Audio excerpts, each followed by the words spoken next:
तो देखो बच्चों, अपना जो यूनिट चल रहा है और ये है क्या, विद्युत रसायन। आज हम इस यूनिट में अब जो टॉपिक डिस्कस करने वाले हैं, और ये हमारा टॉपिक है ईंधन सेल, फ्यूल सेल। ओके। तो देखो बच्चों, इसके नाम से ही पता चल रहा है कि ईंधन सेल मीन्स ऐसे सेल जो ईंधन की ऊर्जा को विद्युत ऊर्जा में बदल देते हैं। समझ गए ना? ऐसे सेल जो कि ईंधन की ऊर्जा को विद्युत ऊर्जा में बदल देते हैं, ईंधन सेल कहलाते हैं। ठीक है, ईंधन सेल कहलाते हैं। ये गैल्वेनी सेल होते हैं। समझ गए बच्चों? गैल्वेनी सेल मतलब है कि ये जो है केमिकल मतलब रासायनिक ऊर्जा को किसमें बदलते रहते हैं, विद्युत ऊर्जा में, और एक स्वतः अभिक्रिया चलती रहती है इसमें। तो ये है ईंधन सेल। जैसे एग्जांपल है हाइड्रोजन ऑक्सीजन ईंधन सेल, है ना, CH4O2 ईंधन सेल, CH3OH O2 ईंधन सेल। तो इनमें जो ईंधन है वो है क्या, जैसे H2O2 में ईंधन तो हो गया हाइड्रोजन, है ना। इसी तरह से CH4O2 में जो ईंधन है वो है CH4। ऐसे मिथाइल अल्कोहल और O2 ईंधन सेल में जो ईंधन है वो है CH3OH। तो ये है ईंधन सेल का डेफिनेशन। अब देखो, इनमें कुछ विशेषताएं पहले देख लेते हैं कि ये जो है विद्युत ऊर्जा के सतत स्रोत होते हैं, अर्थात इनमें ईंधन की सतत आपूर्ति की जाती है, तो ये निरंतर काम करते रहते हैं। ठीक है, कि ये जो है ईंधन विद्युत ऊर्जा के सतत स्रोत होते हैं। मीन्स इनमें अगर हम क्या करें, ईंधन लगातार सप्लाई रखी जाए तो ये लगातार उस ईंधन की ऊर्जा को किसमें बदलते रहेंगे, विद्युत ऊर्जा में, और निरंतर काम करते रहेंगे, चाहे सालों काम कराते रहें इनसे। बात क्लियर है?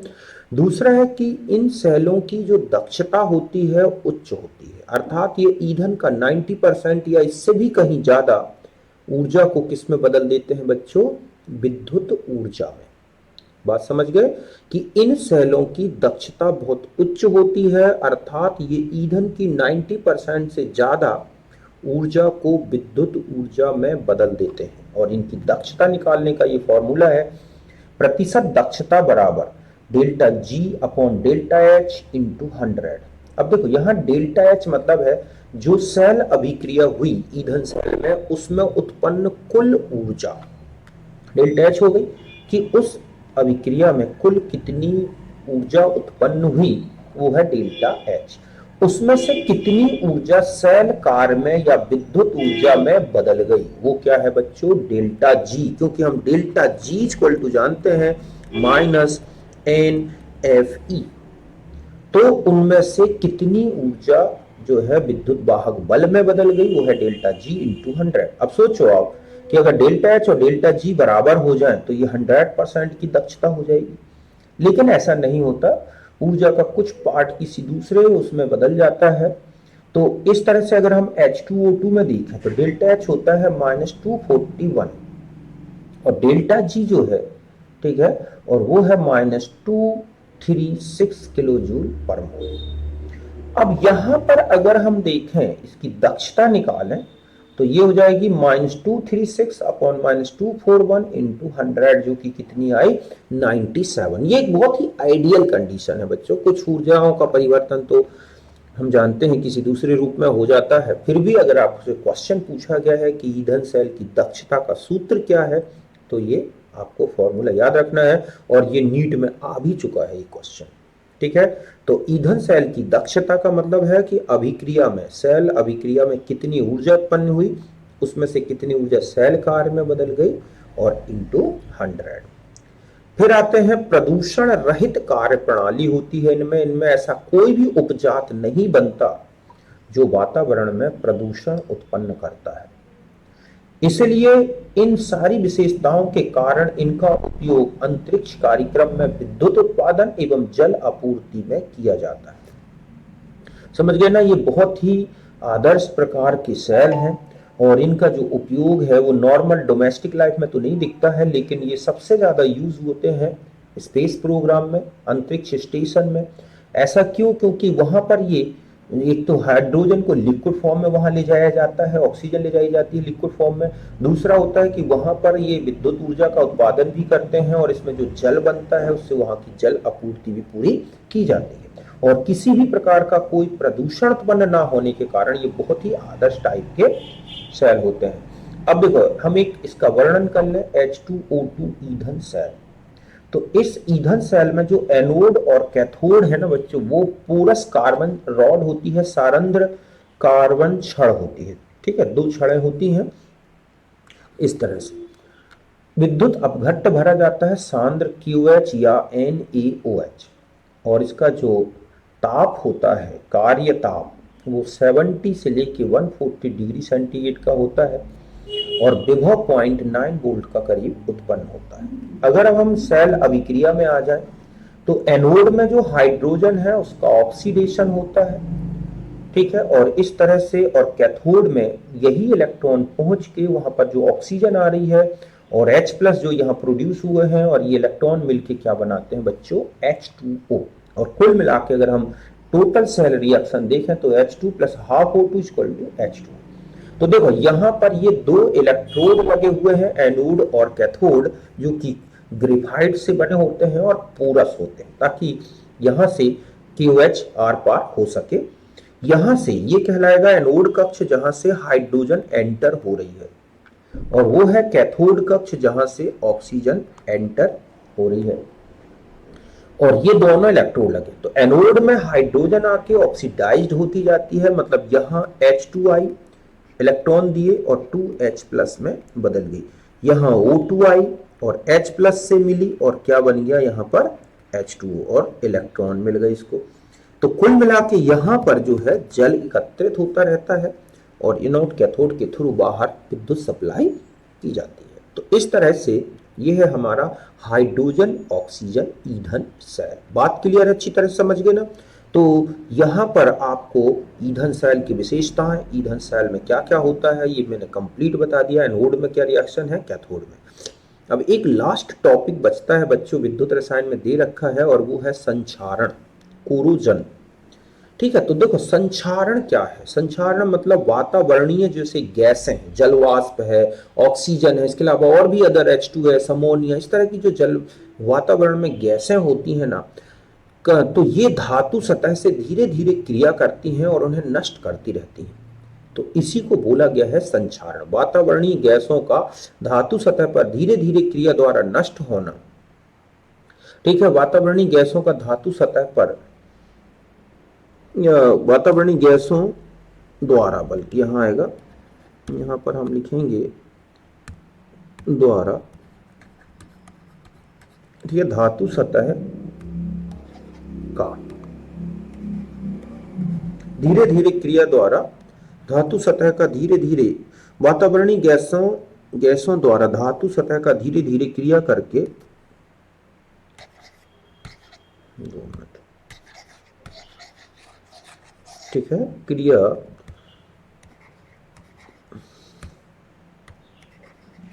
करके, धीरे धीरे क्रिया करके नष्ट होना संक्षारण कहलाता है।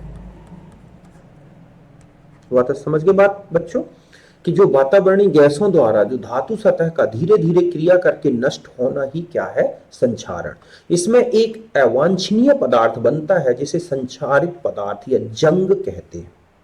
बात, ये एक ऐसी क्रिया है बच्चों जो धातु सतह को नष्ट कर देती है। और एक बात और कह दूं कि संक्षारण धातु सतह का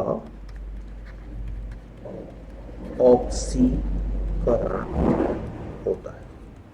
बात क्लियर है कि संक्षारण एक्चुअल में धातु सतह का ऑक्सीकृत होना, यह है संक्षारण।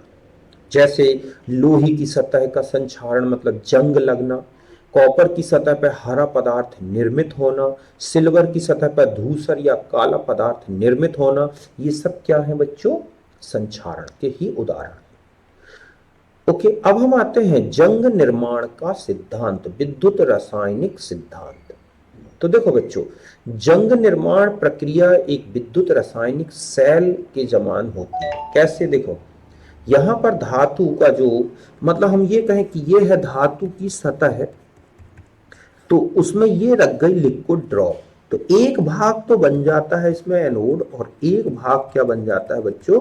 कैथोड। यहाँ पर एनोड का ऑक्सीडेशन, मतलब धातु का ऑक्सीडेशन होता है Fe से Fe2+, और कैथोड में जो H++2 इलेक्ट्रॉन ये यहाँ पहुंचते हैं और 2H बनाते हैं, और यहाँ से H+ जो मिलते हैं यहाँ है H2O और प्लस क्या? CO2, इनसे बनता है H2CO3, और ये जो वियोजित होता है और बना देता है इस तरह से प्लस, और ये प्लस यहाँ आ जाते हैं, और ये जो Fe आयन है वो इधर घुलते रहते हैं। तो इस तरह से एनोड भाग में आयरन का, धातु का ऑक्सीकरण होता है, और ये धातु जो आयन बने वो जली परत में चले जाते हैं, और इलेक्ट्रॉन इस तरह से कैथोड, एनोड से कैथोड की तरफ जाते हैं। कैथोड भाग में जो H+ है, वाटर, जो लिक्विड ड्रॉप, ये क्या रखा है? लिक्विड ड्रॉप, पानी की बूंद रखी जिसमें है H2O और CO2, तो ये CO2 से, वाटर से H+ बनते हैं, और यही प्लस H+ कैथोड भाग में पहुंच के, और यहां से जो इलेक्ट्रॉन निकले हैं इनसे बन गए 2H, और ये 2H और ऑक्सीजन जो कि इसमें घुली होती है ये भी मिलके और क्या बना देती है? H2O। तो कुल मिला के इस तरह से कैथोड भाग में ये रिएक्शन होती है। अब क्या होता है? जंग का निर्माण। यहां से जो Fe2+ आयन ये बने हैं, और यहां से वातावरण में जो है पानी में बूंद में जो ऑक्सीजन है और जो H2O है और जो कुछ H2O यहां बन रहा है, ये सब मिलके क्या बनाते हैं? Fe2O3 plus 8H+।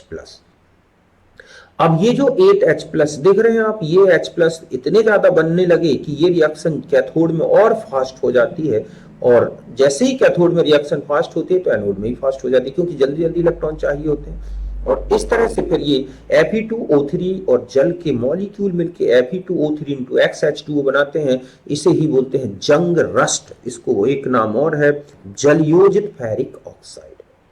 और ये ब्राउन से कलर का जो है, भूरा सा कलर का, ये सतह पर इकट्ठा होता रहता है और लोहे की सतह खराब होती जाती है। ठीक है, अब आता है कि संक्षारण को कौन कौन से कारक हैं जो प्रभावित करते हैं। तो देखो बच्चों, संक्षारण का जो वेग है वो आर्द्रता, आयनों की उपस्थिति और धातु की क्रियाशीलता, किसकी? धातु की क्रियाशीलता, इन पर डायरेक्टली प्रोपोर्शनल है। जितनी ज्यादा आर्द्रता होगी संक्षारण उतना तेज होगा। आयनों की उपस्थिति, विद्युत अपघट्ट के आयन अगर जल में है तो संक्षारण वेग ज्यादा होगा। धातु जितनी ज्यादा क्रियाशील होगी संक्षारण वेग उतना ज्यादा होगा। और निष्क्रियता के व्युत्क्रमानुपाती है, या हम धातु का मानक इलेक्ट्रोड विभव जितना ज्यादा धनात्मक होगा संक्षारण उतना ही कम होगा। जैसे गोल्ड है, सिल्वर है, प्लेटिनम है, इनका संक्षारण क्यों नहीं होता? क्योंकि इनके मानक इलेक्ट्रोड विभव धनात्मक है, उच्च है, वो निष्क्रिय होती है। जबकि आयरन है, जिंक है, ये बहुत आसानी से संक्षारित हो जाती है। एक आता है ना कि समुद्री जल में जहाज का संक्षारण नदी जल की अपेक्षा अधिक होता है। क्यों होता है? क्योंकि समुद्री जल में उपस्थित आयन संक्षारण वेग को बढ़ा देते हैं, मतलब वो आयन वहां पर एक कैटालिस्ट की तरह कार्य करते हैं। तो इस तरह से संक्षारण प्रभावित होता है। फिर आता है कि आप संक्षारण से बचाव कैसे कर सकते हैं। तो सबसे ज्यादा जो कॉमन मेथड है, जो हम अपने डेली लाइफ में भी देखते हैं, वो है रोधिका रक्षण। ठीक है, बैरियर प्रोटेक्शन। धातु की सतह पर पेंट है, वार्निश है, ग्रीस है, तेल है आदि का लेपन कर दिया जाता है, ताकि धातु सतह का वातावरण से संपर्क, सीधा जो प्रत्यक्ष संपर्क है वो कम हो जाए। दूसरा है बलिदानी रक्षण।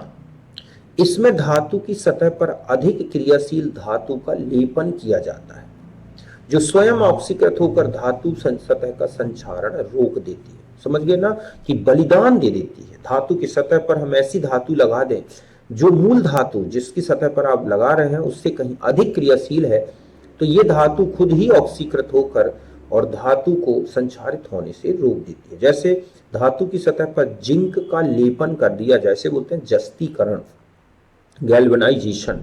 तो जिंक की परत लगा देने से जिंक आयरन से कहीं ज्यादा क्रियाशील है, तो जैसे ही वातावरणीय कारक आते हैं जिंक खुद ऑक्सीकृत हो जाता है और धातु की सतह को ऑक्सीकृत होने से रोक लेता है, और इस तरह से धातु संक्षारित होने से बच जाती है। तीसरा है विद्युत रक्षण या कैथोडिक सुरक्षा। ये जो व्यवस्था है ये भूमिगत पाइपों का रक्षण इसी विधि से किया जाता है बच्चों। जो अंदर पानी के पाइप हैं या बड़े बड़े पिलर हैं या कहें कि जो बड़े बड़े टॉवर के पाइप हैं, जब जमीन में अंदर जाते हैं, चूंकि वहां आर्द्रता पानी तो हमेशा बना रहता है, तो इन पाइपों की सुरक्षा कैसे की जाए संक्षारण से, इसके लिए विधि यूज की गई है। इसमें पाइप को एक सक्रिय धातु से जोड़ देते हैं, ज्यादातर किससे, मैग्नीशियम सक्रिय धातु में मेनली यूज होती है, Mg है, Mn है, इस तरह से Sn है, इनसे जोड़ दिया जाता है। और धातु जो जोड़ी गई है, मतलब मैग्नीशियम Mn और Sn, ये स्वयं ऑक्सीकृत होने लगती है और एनोड का काम करती है, और ये धातु पाइप धातु को इलेक्ट्रॉन प्रदान करती है। समझ गए ना कि धातु को क्या प्रदान करती है, इलेक्ट्रॉन, और जो पाइप है वो कैथोड के समान कार्य करता है और धातु का संक्षारण नहीं होता। बात समझ गए ना। भूमिगत पाइप को सक्रिय धातु से जोड़ दें, सक्रिय धातु खुद ऑक्सीकृत होती है, एनोड का काम करती है, और वो इलेक्ट्रॉन पाइप में पहुंचते हैं, पाइप खुद कैथोड का काम करता है और धातु का संक्षारण नहीं होता। और एक है एंटी रस्ट पदार्थ। धातु सतह पर क्षारीय, फॉस्फेट, क्रोमेट आदि का लेपन किया जाता है, सतह पर लगा दिया जाता है, जो H+ आयनों को उदासीन कर देता है और संक्षारण कम हो जाता है। तो ये है कुछ इंपॉर्टेंट संक्षारण को रोकने की विधियां, और संक्षारण की विद्युत रासायनिक सेल विधि बता दी मैंने, संक्षारण होता क्या है, और ये थे हमारे आज के मैटर। ये यूनिट खत्म हो गई बच्चों, विद्युत रसायन। अब हम अगली यूनिट विलयन स्टार्ट करेंगे, जिसमें हम पूरा डिटेल में विलयन को अच्छी तरह से समझेंगे। ओके, तो फिर मिलते हैं नेक्स्ट वीडियो में। Bye, thank you.